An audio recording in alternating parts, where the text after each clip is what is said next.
അടക്കമുള്ള 4 സംസ്ഥാനങ്ങളിലുള്ള തിരഞ്ഞെടുപ്പ് കഴിഞ്ഞു. അതിൻ്റെ ഫലപ്രഖ്യാപനവും നടന്നു. ഇനിയിപ്പോൾ അതിൽ പ്രധാന ഒരു കക്ഷിയായിരുന്ന ഇന്ത്യ മുന്നണിയുടെ ഭാവിയെപ്പറ്റി നമ്മളോട് ഇപ്പോൾ സംസാരിക്കുന്നത് മലബാർ ജേണലിൻ്റെ ചീഫ് എഡിറ്റർ സേനാ സാറാണ്. എന്താണ് ഇന്ത്യ മുന്നണിയുടെ ഭാവി ഇനി? അല്ല, പ്രധാനമായിട്ടും തമിഴ്നാട്, പശ്ചിമ ബംഗാൾ ഈ 2 സംസ്ഥാനങ്ങളിലെ നിയമസഭാ തെരഞ്ഞെടുപ്പുമായിട്ട് ബന്ധപ്പെട്ടാണ് ഇന്ത്യ മുന്നണിയുടെ ഒരു നിലനിൽപ്പിനെ കുറിച്ചിട്ടുള്ള സംശയങ്ങൾ വന്നത്. അപ്പം നേരത്തെ തന്നെ പശ്ചിമ ബംഗാളിലെ പ്രധാന രാഷ്ട്രീയ നേതാവായ മമതാ ബാനർജി ഇന്ത്യ മുന്നണിയായിട്ടുള്ള ബന്ധം ഔപചാരികമായിട്ട് വിച്ഛേദിച്ചിരുന്നു. എന്നാൽ തന്നെയും BJPക്കെതിരായിട്ടുള്ള ഒരു ദേശീയ തലത്തിലൊരു കൂട്ടായ്മ എന്നുള്ള നിലയിൽ ഇന്ത്യ മുന്നണിക്ക് വളരെ പ്രസക്തി ഉണ്ടായിരുന്ന ഒരു സന്ദർഭം ഉണ്ടായിരുന്നു, സാഹചര്യമായിരുന്നു. പക്ഷെ ആ സാഹചര്യം കുറേ കൂടി ദുർബലമാവുന്ന ഒരു സ്ഥിതിവിശേഷമാണ് ഇപ്പോൾ ഉണ്ടായിട്ടുള്ളത്, പ്രത്യേകിച്ച് തമിഴ്നാട്ടിലെ തെരഞ്ഞെടുപ്പ് കഴിഞ്ഞതിന് ശേഷം. തമിഴ്നാട്ടിലെ തെരഞ്ഞെടുപ്പിൽ പ്രധാനമായിട്ട് സംഭവിച്ചതെന്ന് പറഞ്ഞാൽ DMK മുന്നണി പിന്നോക്കം പോവുകയും പുതുതായിട്ട് ഉയർന്നു വന്ന വിജയിയുടെ നേതൃത്വത്തിലുള്ള TVK എന്ന് പറയുന്ന കക്ഷി സിംഗിൾ ലാർജസ്റ്റ് പാർട്ടിയായിട്ട് വരികയും TVKയുടെ നേതൃത്വത്തിൽ ഇപ്പോൾ അവിടെ സർക്കാരുണ്ടാവുകയും ചെയ്തു. അപ്പോൾ ആ സർക്കാരുണ്ടായപ്പോഴത്തേക്ക് ഒരു പ്രധാനമായിട്ടും ഇന്ത്യ മുന്നണിയുടെ ഒരു അസ്തിത്വത്തിനെ ബാധിക്കുന്ന ഒരു സംഭവം എന്ന് പറഞ്ഞാൽ കോൺഗ്രസ് സ്വീകരിച്ച ഒരു നിലപാടാണ്. അതായത് ഇലക്ഷൻ വന്നു, കാരണം TVKക്ക് ഒറ്റയ്ക്ക് ഭൂരിപക്ഷം ഇല്ല എന്ന് പറഞ്ഞ ഒരു സാഹചര്യത്തിൽ കോൺഗ്രസ് ഉടനെ തന്നെ യൂണിലാറ്ററലി അവർ TVKക്ക് പിന്തുണ പ്രഖ്യാപിക്കുന്ന ഒരു നയം സ്വീകരിച്ചു. DMKയുടെ ഒപ്പം ഒരു മുന്നണിയായി മത്സരിച്ചിട്ട് അവർ അങ്ങനെ ഒരു നയം സ്വീകരിച്ചു. അതപ്പോൾ DMK മുന്നണിയുടെ നേതാവായ സ്റ്റാലിൻ അദ്ദേഹത്തിൻ്റെ ഒരു കുറിപ്പിൽ അത് വളരെ വ്യക്തമായിട്ട് പറയുകയും ചെയ്തു. കോൺഗ്രസ് ചെയ്തത് ഒട്ടും പൊളിറ്റിക്കലി നീതീകരിക്കാനാവാത്ത ഒരു നടപടിയാണ്. കാരണം അവർ നമ്മളോട് ഒന്ന് ആലോചിക്കാതെയാണ് അവർ പോയിട്ട് നേരെ TVK ആയിട്ട് മുന്നണിയായിട്ട് മാറുകയും മറ്റും ചെയ്തത്. അതേസമയം പുള്ളി മറ്റ് ഇടതുകക്ഷികളും പിന്നെ VCK എന്ന് പറയുന്ന കക്ഷികളും മുസ്ലിം ലീഗും അവർക്ക് ഏതാണ്ട് എല്ലാവർക്കും 2 ലീഗിനൊന്ന്. അപ്പോൾ അവരെല്ലാവരും കൂടെ DMKയുമായിട്ട് ചർച്ച ചെയ്തതിന് ശേഷം, അതായത് തമിഴ്നാട്ടിലെ ഒരു രാഷ്ട്രീയ പ്രതിസന്ധി ഒഴിവാക്കുക, പ്രത്യേകിച്ച് തമിഴ്നാട് ഗവർണർ അതിനകത്ത് ചില BJP താല്പര്യങ്ങൾ സംരക്ഷിക്കുന്ന അതെ പ്രവർത്തിക്കുന്നു എന്നുള്ളൊരു നിലപാട് ഒഴിവാക്കുന്നതിനായിട്ട് വിജയിക്ക് പിന്തുണ പ്രഖ്യാപിക്കുക എന്നുള്ളൊരു നയം സ്വീകരിച്ചു. അപ്പോൾ അത് സ്റ്റാലിൻ അതിനോട് വിരോധമില്ല എന്നുള്ളൊരു നിലപാടാണ് സ്റ്റാലിൻ സ്വീകരിച്ചത്. പക്ഷെ അതല്ല കോൺഗ്രസിനെ സംബന്ധിച്ചിടത്തോളം. അപ്പം DMK, കോൺഗ്രസ്, ഇടത് പാർട്ടികൾ, ഈ പറഞ്ഞ മമതാ ബാനർജി, നേരത്തെ ഉണ്ടായിരുന്ന മറ്റേ RJD, ഉത്തർപ്രദേശിലെ അഖിലേഷ് യാദവിൻ്റെ സമാജ്വാദി പാർട്ടി, ഇവരെല്ലാം ആണ് പ്രധാനമായിട്ടുള്ള ഇന്ത്യ മുന്നണിയുടെ തൂണുകളെന്ന് പറയുന്നത്. അതിലൊരു പ്രധാന കക്ഷിയായിരുന്നു DMK. അപ്പോൾ ആ DMKയുടെ കഴിഞ്ഞ ഒരു 10-15 വർഷമായിട്ട് DMK മുന്നണിയായിട്ട് ചേർന്നാണ് കോൺഗ്രസ് നിൽക്കുന്നത് തമിഴ്നാട്ടിൽ.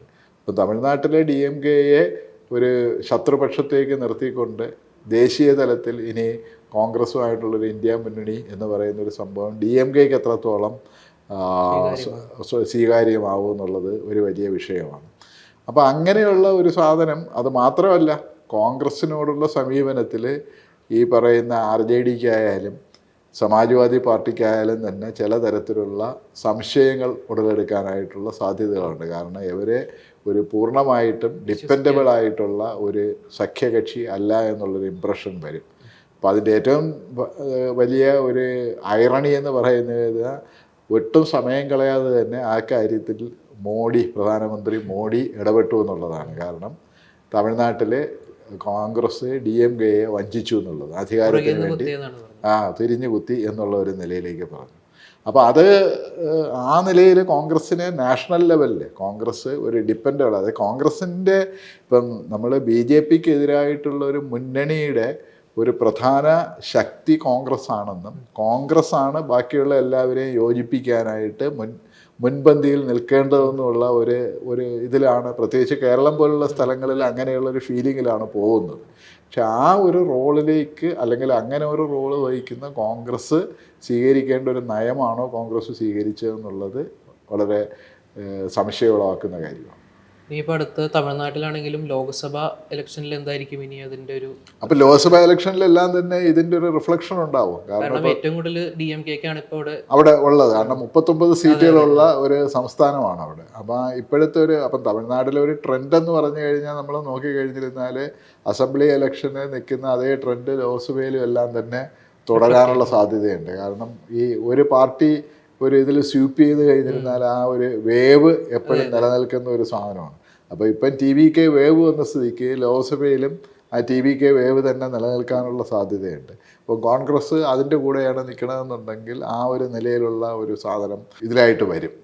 പിന്നെ ഇപ്പോൾ തമിഴ്നാട്ടിൽ ഏറ്റവും വേറൊരു ഡെവലപ്മെൻറ്റ് ഉണ്ടായത് ഇപ്പോൾ TVKക്ക് കോൺഗ്രസിൻ്റെ ഡിപ്പെൻഡൻസി ആവശ്യമില്ല എന്നുള്ളൊരു സ്ഥിതിവിശേഷം. AIDMK-യിൽ ഒരു പക്ഷം മറ്റേ വേലുസ്വാമി മറ്റേ ഷൺമുഖൻ എന്ന് പറയുന്ന രണ്ടുപേരും കൂടെ അങ്ങോട്ട് അവരിൽ വരുന്നു. അതല്ലെങ്കിൽ AIDMK-ക്ക് മൊത്തം 47 മറ്റോ സീറ്റിലാണ് AIDMK സഖ്യം ജയിച്ചത്. അതിൽ ഏതാണ്ട് 30ഓളം MLA-മാർ ഇവരുടെ കൂടെ ഉണ്ടെന്നാണ് ഇവർ അവകാശപ്പെടുന്നത്. അപ്പോൾ അവർ വരികയാണെന്നുണ്ടെങ്കിൽ വിജയുടെ സർക്കാരിനെ സംബന്ധിച്ചിടത്തോളം വളരെ കൃത്യമായ ഭൂരിപക്ഷം വളരെയധികം കംഫർട്ടബിൾ മെജോറിറ്റി എന്ന് പറയുന്ന ഒരു സ്ഥിതിയിലെത്തും. അപ്പോൾ അങ്ങനെ ഒരു സ്ഥിതി വരികയാണെങ്കിൽ കോൺഗ്രസിനോടുള്ള ഡിപ്പെൻഡൻസി പഴയതുപോലെ അവർക്ക് ആവശ്യമില്ല എന്ന് വരും. അപ്പോൾ അതാണെന്നുണ്ടെങ്കിൽ വിജയിക്ക് വേണമെങ്കിൽ കോൺഗ്രസിനെ ഒഴിവാക്കാം എന്നുള്ള ഒരു നിലയിലുള്ള സ്ഥിതി വരും. അല്ല, ഞാൻ പറയുന്നത് ഇതെല്ലാം പോസിബിലിറ്റീസാണ്. അപ്പം കോൺഗ്രസ് ആ നിലയിൽ തമിഴ്നാട്ടിലെ ഒരു കോർണർ ചെയ്യപ്പെടുന്ന ഒരു സ്ഥിതിവിശേഷം കൂടെ ഒരുപക്ഷെ ഉണ്ടാവും. അത് ദേശീയ തലത്തിലും കോൺഗ്രസിനെ സംബന്ധിച്ചിടത്തോളം ഒട്ടും സുഖകരമല്ലാത്ത ഒരു സ്ഥിതിവിശേഷമായിരിക്കും ഉണ്ടാവുക. ഈ AIDMK അവരുടെ പ്രധാന ഒരു സഖ്യകക്ഷിയായിരുന്നു BJP. അപ്പോൾ അതിൽ AIDMK സ്പ്ലിറ്റ് ആവുന്നു എന്ന് പറയുമ്പോൾ ആ ഒരു സ്പേസിലേക്ക് BJP ഫില്ല് ചെയ്ത് പോകുക എന്നുള്ളതിൻ്റെ അതുകൊണ്ട് ഇപ്പം തമിഴ്നാട് ഇലക്ഷനെ കുറിച്ചിട്ട് പറയുമ്പോഴത്തേക്ക് ചില നിരീക്ഷകർ ആദ്യമേ തന്നെ പറഞ്ഞിരുന്നു AIDMK-യും BJP-യും തമ്മിലൊരു സഖ്യം ഉണ്ടെങ്കിലും BJP അവിടെ ശ്രമിക്കുന്നത് സ്വന്തമായിട്ടുള്ളൊരു ഇൻഡിപെൻഡൻ്റ് ആയിട്ടുള്ള ഒരു വളർച്ചയ്ക്കുള്ളൊരു സാധ്യത തേടുന്നതാണ്. അപ്പോൾ AIDMK അവർ അതിനായിട്ട് ഉപയോഗപ്പെടുത്തുന്നു എന്നുള്ള ഒരു നിലയിലേ ഉള്ളൂ. അത് BJP-യെ സംബന്ധിച്ചിടത്തോളം BJP പലയിടത്തും ഈ ഒരു സഖ്യം ഉണ്ടാക്കുകയും ആ സഖ്യത്തിന്റെ പിൻബലത്തിൽ ഒരു വേര് പിടിക്കുകയും എന്നിട്ട് സ്വന്തം എടുക്കുകയും ചെയ്യുക വിഴുങ്ങുകയും ചെയ്യുന്ന ഒരു സമയം. ഇപ്പം ബീഹാറിലെല്ലാം സംഭവിച്ച അതാണ്, മഹാരാഷ്ട്രയിൽ സംഭവിച്ചതാണ്. അങ്ങനെ ഒരു സാധനം ഏതാണ്ട് അതേ നയം ഈ AIDMK-യുടെ കാര്യത്തിൽ തമിഴ്നാട്ടിലും പരീക്ഷിക്കാൻ അല്ലെങ്കിൽ ഇത് ചെയ്യാനായിട്ടുള്ളൊരു സാധ്യത തള്ളിക്കളയാൻ പറ്റില്ല. കാരണം AIDMK-യുടെ ഒരു വിഭാഗം TVK-യുടെ പോയി സഖ്യമായി കഴിഞ്ഞാൽ എടപ്പാടി മറ്റേ പളനിസ്വാമിയുടെ ആ ഫാക്ഷൻ വളരെയധികം ദുർബലമാകും. നേരത്തെ തന്നെ ശശികല എന്ന് പറയുന്ന പഴയ ജയലളിതയുടെ കക്ഷികൾക്കെല്ലാം പാർട്ടി രൂപീകരിച്ച് അവർക്കൊന്നും BJP-യായിട്ട് ചേരാനായിട്ട് പ്രത്യേകിച്ച് ഇതില്ല. അപ്പം AIDMK-യുടെ ഒരു ബേസ് എന്ന് പറയുന്നതിനെ ഇൻഹെറിറ്റ് ചെയ്യാനായിട്ട് BJP വളരെ ക്ലവറായിട്ട് ശ്രമിക്കാനുള്ള എല്ലാ സാധ്യതയുമുണ്ട്. പിന്നെ ഈ ബംഗാളിൽ എന്തായിരിക്കും, അവിടെ മൃഗീയ ഭൂരിപക്ഷത്തിലാണ് BJP-യുടെ സുവേന്ദു അവിടെ ജയിച്ചു വന്നത്. ബംഗാളിനെയും സംബന്ധിച്ചിടത്തോളം നമുക്ക് ഈ ഇന്ത്യ മുന്നണിയുടെ ഒരു നിലനിൽപ്പുമായിട്ടും ബന്ധപ്പെടുത്തി വേണം അതിനെ കൂടെ പറയാനായിട്ട്. ഇപ്പം ബംഗാളിലെ ഏറ്റവും ആദ്യം അങ്ങനെ ഒരു പ്രപ്പോസലുമായിട്ട് ഇപ്പം മമതാ ബാനർജി ഇന്ത്യ മുന്നണിയിൽ നിന്ന് ഇറങ്ങിപ്പോയെങ്കിലും ഇലക്ഷൻ കഴിഞ്ഞതിന് ശേഷം മമതാ ബാനർജിയുടെ ആദ്യത്തെ സ്റ്റേറ്റ്മെൻറ്റ് എന്ന് പറഞ്ഞാൽ BJP-ക്കെതിരെ എല്ലാ കക്ഷികളും ഒരുമിക്കണം. അതായത് ഇടതുപക്ഷ പാർട്ടികളും കോൺഗ്രസും എന്ന് മാത്രമല്ല തീവ്ര ഇടതുപക്ഷം വരെ ഒരുമിച്ച് ഉള്ളവർ വരെ ഇത് ചെയ്യണമെന്നുള്ള ഒരു നിലപാടാണ് മമതാ ബാനർജി പറഞ്ഞത്. ഒരുപക്ഷെ മമതാ ബാനർജിയുടെ രാഷ്ട്രീയ ചരിത്രത്തിൽ ആദ്യമായിട്ടായിരിക്കും ഇടതുപക്ഷവും തീവ്ര ഇടതുപക്ഷവും എല്ലാം തന്നെ ഒരുമിച്ച് നിൽക്കണമെന്ന് പറയുന്ന ഒരു സാഹചര്യം ഉണ്ടായിട്ടുള്ളത്. പക്ഷേ അത് ഓൾറെഡി ആദ്യമേ തന്നെ ബംഗാളിലെ കോൺഗ്രസ് നേതൃത്വവും ബംഗാളിലെ ഇടതുപക്ഷ നേതൃത്വവും തള്ളിക്കളഞ്ഞിട്ടുണ്ട്. അങ്ങനെ ഒരു ഐക്യ മുന്നണി ഉണ്ടാവാൻ സാധ്യതയില്ല എന്ന് പറയുന്നത്. അതേസമയം BJP ആണെന്നുണ്ടെങ്കിൽ അതിൻ്റെ ആ സ്റ്റേറ്റ്മെൻറ്റിൽ മമതയുടെ പ്രസ്താവനയിൽ കയറിയിട്ട് വളരെ രൂക്ഷമായ ആക്രമണം അഴിച്ചുവിടുന്ന ഒരു സാഹചര്യം കൂടെ ഉണ്ടായി. അതായത് ഇന്ത്യയിൽ മറ്റേ നമ്മുടെ ആഭ്യന്തരമന്ത്രി ഇന്ത്യ ഒരു മാവോയിസ്റ്റ് മുക്ത ഭാരതമായി പ്രഖ്യാപിക്കുകയും അല്ലെങ്കിൽ മാവോയിസ്റ്റുകളെ അവരുടെ ശക്തി കേന്ദ്രങ്ങളിൽ നിന്ന് ഏതാണ്ട് പൂർണ്ണമായും ഉന്മൂലനം ചെയ്യുകയും ചെയ്ത ഒരു സാഹചര്യത്തിലാണ് നിൽക്കുന്നത്. അത് മമതയുടെ പ്രസ്താവന മാവോയിസ്റ്റുകളെ തിരികെ വരാനായിട്ട് സഹായിക്കുന്നതാണെന്നുള്ള നിലയിലുള്ള ഒരു രാഷ്ട്രീയമായ ആക്രമണമാണ് ബംഗാളിൽ നിന്നുള്ളതും ദേശീയ തലത്തിലുള്ള BJP നേതാക്കൾ നടത്തുന്നത്. അപ്പോൾ എന്തായാലും ഈ പ്രാദേശികമായിട്ട് വളരെ എന്താണ് ഇൻറ്റൻസ് ആയിട്ടുള്ള രാഷ്ട്രീയ സമവാക്യങ്ങൾ മാറുന്ന ഒരു സാഹചര്യത്തിൽ ഒരു ഇന്ത്യ മുന്നണി എന്ന് പറയുന്ന ബി ജെ പിക്ക് എതിരായിട്ട് വളരെ പ്രതീക്ഷയോട് വന്ന ഒരു ദേശീയ തലത്തിലുള്ള ആൾട്ടർനേറ്റീവ് കൂടുതൽ ദുർബലമാവാനായിട്ടുള്ള ഒരു സാഹചര്യമാണ് നമുക്കിപ്പോൾ കാണാൻ പറ്റുന്നത്. അതുപോലെ തന്നെ കേരളത്തിലും കൂടി എന്താണ് ഇപ്പോൾ ഇനി ഒരു മുഖ്യമന്ത്രി ചർച്ചകളൊക്കെ പുരോഗമിക്കുകയാണ്. എന്തായിരിക്കും അതിൻ്റെ ഒരു കേരളത്തിലെ സ്ഥിതി എന്ന് പറഞ്ഞു കഴിഞ്ഞാൽ ഇനിയിപ്പം ഈ കോൺഗ്രസിൻ്റെ ഹൈക്കമാൻഡ് ഈ ഒരു തീരുമാനം എടുക്കുന്നതിനകത്തുള്ള ഒരു എന്താ പറയുന്ന ഒരു എന്താണ് അൺസർട്ടാനിറ്റി എന്ന് പറയുന്നത് ഒരു പക്ഷേ അത് ഒരു പരിഹാസ്യമാവുന്ന ഒരു സാഹചര്യത്തിലേക്ക് നിലനിൽക്കുന്നുണ്ട്. കാരണം ഇന്നിപ്പം 8 ദിവസമോ 9 ദിവസമോ ആയിട്ടുണ്ട്. അപ്പം ഇതിൽ ഇപ്പം 2 പോസിബിലിറ്റിയാണ് ഇപ്പം നമുക്ക് ഇതുവരെയുള്ള ഇൻഫർമേഷൻ അനുസരിച്ചിട്ട് നമുക്കത് 2 വ്യക്തികളിലാണ് നിൽക്കുന്നത്. വി ഡി സതീശൻ വേണോ അല്ലെങ്കിൽ കെ സി വേണുഗോപാൽ വേണോ എന്നുള്ളത് 2 ചുരുങ്ങിയെന്നാണ് നമ്മൾ അറ്റ്ലീസ്റ്റ് രമേശ് ചെന്നിത്തലയുടെ പേര് പോലും ആരും എവിടെയും പറയുന്നില്ല. അപ്പോൾ അതിൽ വളരെ കൃത്യമായിട്ട് പറയുന്ന ഇപ്പം എന്താണ് പോപ്പുലർ മാൻഡേറ്റിനെ ആണ് ബഹുമാനിക്കുന്നതെങ്കിൽ വി ഡി സതീശനെ വി ഡി സതീശന് ഹൈക്കമാൻഡ് അംഗീകരിക്കണമെന്നുള്ളതാണ് സാധാരണഗതിയിൽ നമ്മൾ പറയുന്ന ഒരു സംഭവത്തിൽ നടക്കുന്നത്.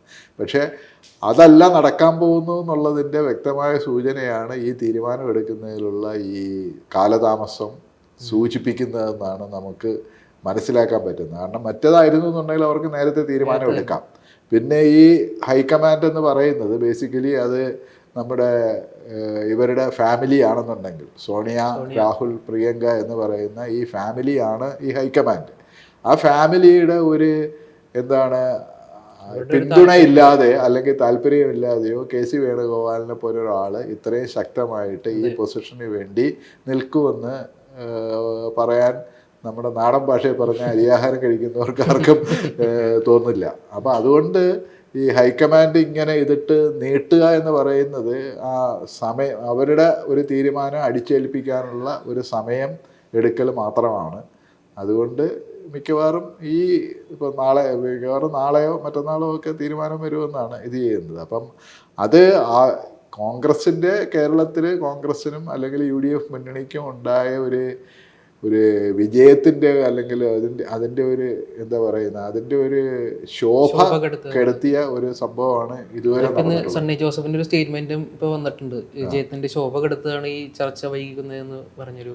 അപ്പൊ അതിൽ ഒരു തീരുമാനം എടുക്കാനായിട്ട് ഇവർക്ക് കഴിയുന്നില്ല എന്ന് പറയുന്നത് ഇപ്പം നരേന്ദ്രമോദിയെ പോലുള്ളൊരു നേതാവ് അതിലും വളരെ കൃത്യമായിട്ട് ഇടപെട്ടിട്ടുണ്ട്. അദ്ദേഹം പറയുന്നുണ്ട് കോൺഗ്രസിനകത്തുള്ള ഈ കസേരകളി എന്ന് പറയുന്നത് അത് എടുക്കുന്നുണ്ട്. അപ്പം അത് ദേശീയ തലത്തിൽ തന്നെ ഇവര് ഒരു എന്താണ് പരിഹാസപരമായിട്ടുള്ളൊരു അവസ്ഥയിലേക്ക് കോൺഗ്രസ് എത്തുക എന്ന് പറയുന്നത് അതൊട്ടും കേരളത്തിലെ മുന്നണിയെ സംബന്ധിച്ചിടത്തോളം അല്ലെങ്കിൽ ഈ പറയുന്ന ഇന്ത്യ മുന്നണി എന്ന് പറയുന്ന ഒരു കൺസെപ്റ്റിനെ സംബന്ധിച്ചിടത്തോളം ഒട്ടും എന്താ പറയുന്ന പോസിറ്റീവായിട്ടുള്ള ഒരു സൂചനകളല്ല ഈ ഒരു കസേരകളിയിലൂടെ അല്ലെങ്കിൽ ഇതിൻ്റെ ഒരു അൺസർട്ടാനിറ്റിയിലൂടെ പ്രകടമാകുന്നത്. അപ്പോൾ ഇതിൻ്റെ ഇടയിൽ നമ്മൾ വിട്ടുപോയൊരു കാര്യമുണ്ട്, അതായത് മാധ്യമങ്ങൾ അധികം ചർച്ച ചെയ്യുന്നില്ല എന്ന് തോന്നിയൊരു വിഷയമാണ്. ഇതിന് ഇത്രയും സീറ്റ് കോൺഗ്രസ് ജയിച്ചു എന്നുണ്ടെങ്കിൽ 3 സീറ്റിൽ അവിടെ BJP 3 സീറ്റ് അവർക്ക് കിട്ടി.